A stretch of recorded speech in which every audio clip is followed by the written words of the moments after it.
What we read and how we read says a lot about us. In San Francisco, after a long pandemic closure, the public library system is back big time. Our media partners at the San Francisco Standard dove into what types of materials and which titles are most popular. And joining us live to talk about it is the Standard's reporter, Liz Lindqwister. Liz, thanks for joining us. Thanks for having me. Oh, yeah, this is fascinating. Like, the San Francisco public libraries were closed for a long time. I remember the city using librarians to be contact tracers because they had nothing else to do. So how is business these days, as they say, at the library? Yeah, well, the librarians I talked to, Michael Lambert, the city librarian, they're all saying that business is coming back to normal, as close to normal as they can be.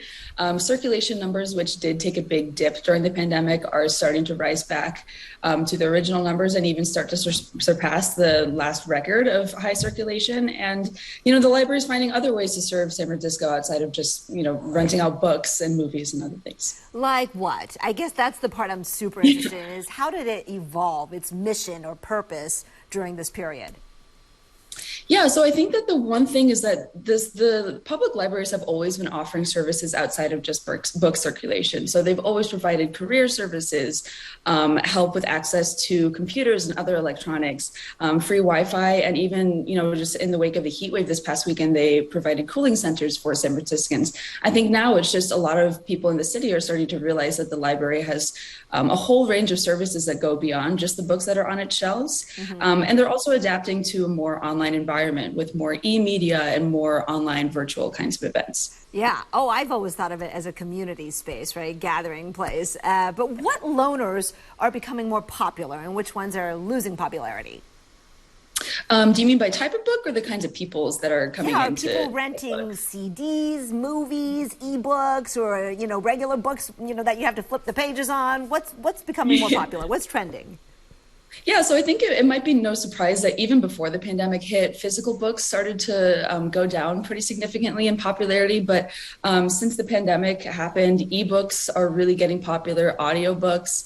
And then there's also been something called like this revenge of the analog. So vinyl CDs are really popular in a lot of the branches in the libraries. They're among the top 10 most circulated items. So in addition to seeing the kind of natural progression towards electronic that you would normally expect during a pandemic, there's also kind of a nostalgia with vinyl and CDs getting a little bit more popular. A little throwback. And I promise it's not just me renting them all out or loaning them out. Hey, what are the most popular book titles? I know we just had that graphic up, but I'm going to put it up again because I think what we choose to read says a lot about us. And if you happen to know if those are popular national choices or are we kind of going in our own direction there?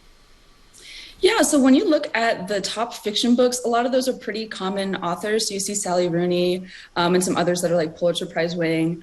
But when you look at the nonfiction, especially, a lot of those books are also very popular, like Michelle Zauner's Crying in H Mart. But I think from looking at them, they kind of seem to represent the diversity of San Francisco as a city. So, one of the most popular books was this book called Bad Indians, which is about the Mission indigenous people who were taken from Southern California to San Francisco. And so you'll see a lot of San Francisco history books that are really popular in the nonfiction and even in the fiction department. Well, we have about 30 seconds left, but I've got to ask you, are you noticing big differences from branch to branch? Yeah, so I think one of the cool things about SFPL is that they have like 27 branches in addition to their main library. And each one really does tend to kind of reflect the culture or demographic of the neighborhood that it's situated within. So when you look at circulation trends at like the Chinatown Library or the Western Addition Library branch, they tend to show books that are representative of their patrons. So like the Chinatown Library mostly circulates Chinese fiction books, Western Addition, Japanese nonfiction. And you'll see that kind of across the board. And it is truly a system that has something for everyone. Liz, thank you so much. I think your article is fascinating. I encourage folks to check it out on your website. Thank you. All right. And indeed, you can check that one out. Also, more of the San Francisco Standard's other original reporting on their website, which is sfstandard.com. And ABC7 will continue to bring you more segments featuring the Standard's city-focused journalism. Look for that twice a week right here on Getting Answers at 3 p.m.